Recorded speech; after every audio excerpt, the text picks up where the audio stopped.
Bonjour à tous et bienvenue à vous sur ma chaîne 2 minutes au jardin. Donc aujourd'hui, je vais vous parler d'un rosier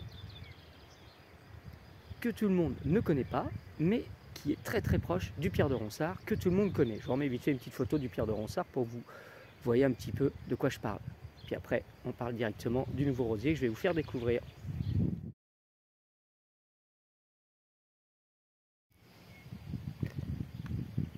Alors, aujourd'hui, j'avais envie de vous faire découvrir un rosier que j'ai découvert il y a à peine plus d'un mois.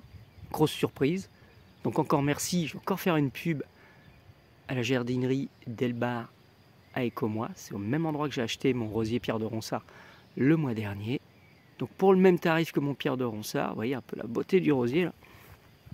La hauteur qu'il a, donc je n'ai encore payé que 23,90 €, donc qui est un très bon prix par rapport à la taille du rosier et puis franchement à la qualité de production.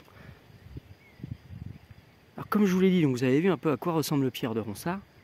Et bien je vous parle un peu de son frère, le rosier grimpant Cyclamen Pierre de Ronsard, ou plutôt son jumeau, puisqu'il a toutes les mêmes caractéristiques que le traditionnel, puisqu'il ne s'agit que d'une variation naturelle qu'on a découvert en Australie en 2017. Il possède donc les mêmes qualités, feuillage, brillance, floraison, identique, aussi spectaculaire, il est résistant et il appartient aussi à la gamme donc romantique, avec ses roses très garnies en pétales. Comme vous pouvez le constater, vous voyez, je vous approche un petit peu, vous allez voir comment c'est magnifique comme rose.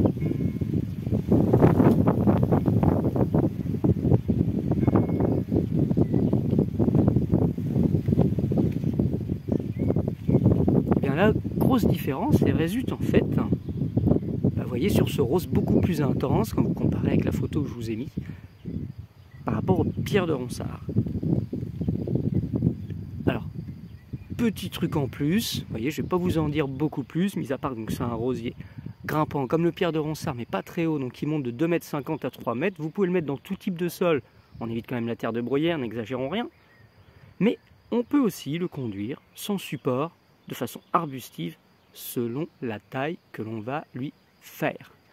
Voilà, donc petite découverte pour moi, je vous en fais profiter. Donc je vous rappelle, ma chaîne s'appelle 2 minutes au jardin. N'hésitez pas à me poser des questions. Si vous avez aimé, donc vous avez le droit de liker, vous avez le droit de partager aussi, et vous avez le droit de vous abonner, ça fait toujours plaisir. Et faites les curieux, il y a d'autres vidéos sur ma chaîne YouTube, sur le potager, des découvertes de plantes, de fleurs et des astuces. Au revoir.